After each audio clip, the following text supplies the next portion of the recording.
This is happiness, to be everything at once. Be unblinded, be unlearned, be unbridled and unburned.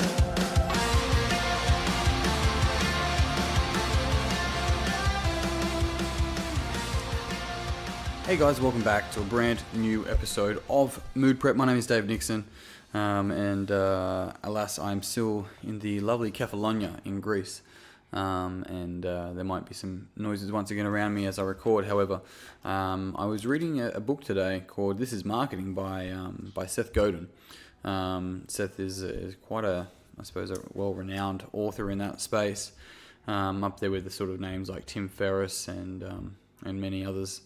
And the book is actually I quite enjoy. I think he wrote Purple Cow from memory. Either way, the book I think it's explaining marketing very, very well, and explaining marketing more as a conversation rather than follow this 10-step process to maximize your leads. Like, it's moving away from just this sort of angle that just looks at people as numbers and your product is just maxing out the amount of sales you can get. It moves away from that and it looks at more so, of course, messaging, influence, attracting the right crowd, etc. So the other thing about marketing is that it's literally learning how to communicate and influence to a market, right? And we do this every single day, and we do it every single day. All of us, depending, if you work in a hospital as a nurse and you're trying to influence somebody to take their medication and they don't want to, like you've got a product that you're bringing to the market, the other person, that you're influencing them that they should need. Now, that's a brief example of something that's marketing outside of the traditional marketing idea. Either way, if you're in that space, not just the nursing space, I do recommend this book. But he goes on to talk about the Maasai. I hope I pronounced that correct. The African tribes in the Kenya and Tanzania area, and how that a rites of passage for a lot of the adolescent males is actually to single-handedly kill a lion, right? Which, of course, they say there's a lot of dangerous animals in Australia, let alone trying to single-handedly kill a lion just to prove that you're a male, adult male is...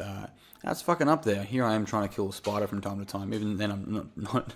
I'm like, I'll leave him. He's fine, hoping he doesn't get me. Either way, so there was a biologist that went out there that went about trying to change the way they had this rites of passage.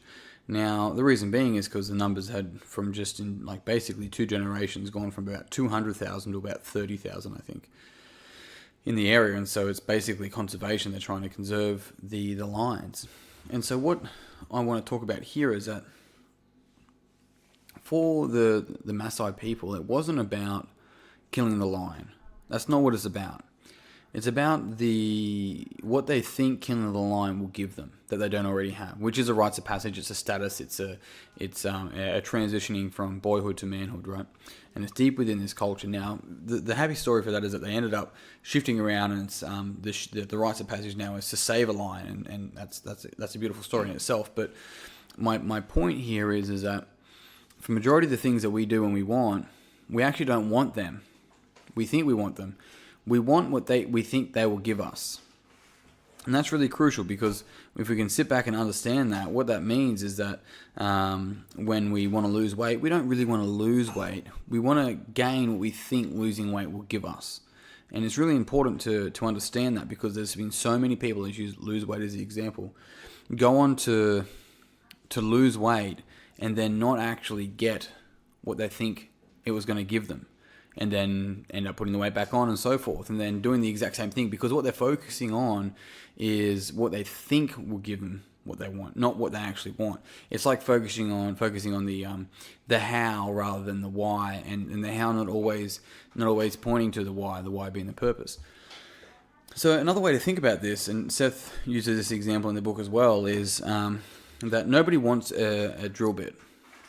No one goes, I really, really want this drill bit. What they want is a hole in the wall.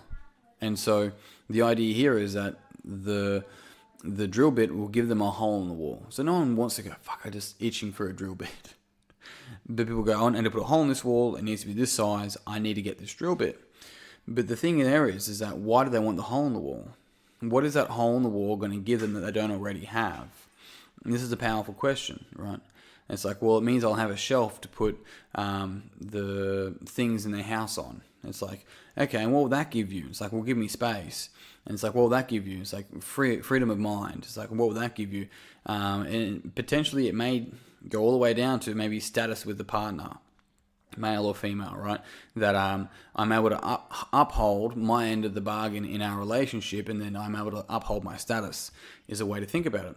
And so there's a variation of what we may seek within any determined goal, but it's really our ability to step back and not just see the goal as the objective, but to truly understand and question ourselves and test what is the subjective components that I want out of this goal. And if we're not clear on that, then the goal's not going to fucking give it to you, right? It's just not. And you end up disappointing yourself. And people do this with money. Hey, they think, the whole term money won't buy you happiness. It's like, no, it won't. Can it help? Potentially, depending on how you're wired. But the reality is that a lot of people do chase money thinking it's going to give them happiness, only to find out later in life that they're fucking miserable, right? Maybe they've got a lot of money and they're just miserable. Now, that's not always the case, clearly. There's so many examples the other way, but it's just such an obvious example that so many people can spend their life, literally spend their life chasing the dollars, only to find out that they're actually miserable, that the day of happiness, the predetermined giver of forever happiness never fucking arrives, because it's not behind, right? That thing that they wanted, the happiness or whatever it may be, the joy or whatever it may be for them, is not behind a predetermined objective outcome. That's the conditions that we put on our happiness. And that's the problem, right? And I've been seeing StrongFit talk. I haven't seen what they're talking about, and they're posting about pursuit of happiness compared to pursuit of joy or some shit like that. Maybe Richard can expand on that further. But I want to talk about that because the pursuit of happiness is presupposing that you're not fucking happy. A pursuit of anything presupposes that you're not it, right? And so and you hear it in people's language when they're like, oh, I just want to be more motivated. It's like, well, you're not. They're like, I know, but I want to be. It's like, well, you won't be.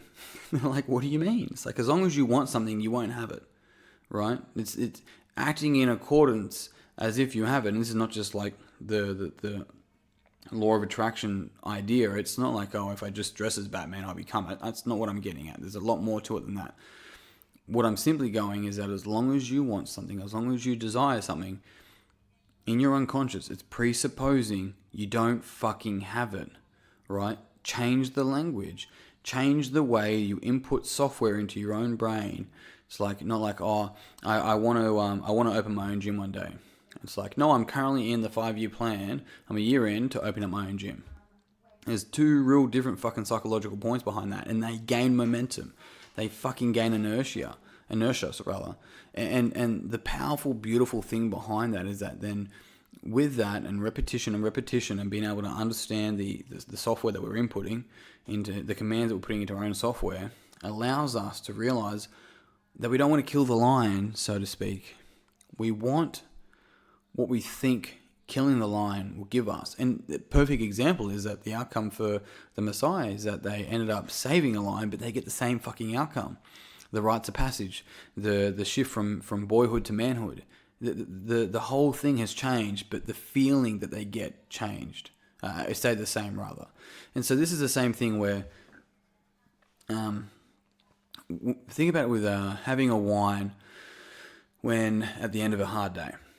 So someone sits down and has a wine at the end of the hard day. More often than not, the feeling they're looking for actually is released in their body, because by the way, we do that. The wine doesn't do it. It's released in their body before the wine even touches their lips. It's just the process. It's the conditions that they've put themselves under to be able to release that feeling that they go, now I feel relaxed, right? I deserve this. Whereas people going for a walk or reading a book can get the exact same feeling. They've just changed the commands that they put in their mind and repeated it to be able to get a different kind of outcome. But it's actually the same fucking outcome. It's the same, like, at the end of the day, it's the same serotonin, oxytocin, whatever it may be, right, that's released. It's the same fucking feeling that we're all seeking. We've just got different conditions that are in the way of that. And so with all of your goals, my offer for you here is to go, What is it that I'm really seeking? The deeper you get, the more you ask, the deeper you're going to get, the closer you will ever get to your fucking goal. The more shallow you stay, if you're afraid of going deep, feel free to always have your goal just around the corner, because they're your options. On that note, team, I am done. Thank you very much for tuning in. If you found this podcast beneficial, then it would mean the world to me if you'd pass it on to someone else that you think would also find it beneficial. If you haven't already, you know the deal. Jump on Facebook, search Mood Prep Online. I'd love to see you in there. Find me on Instagram at DDNix. Otherwise, team, I think that's it for me today. That's done. Until tomorrow, peace and pizza, kick to name the dick, and slay the dragon. I'll see you soon. to be everything at once. Be unblinded, be unlearned, be unbridled and unburned.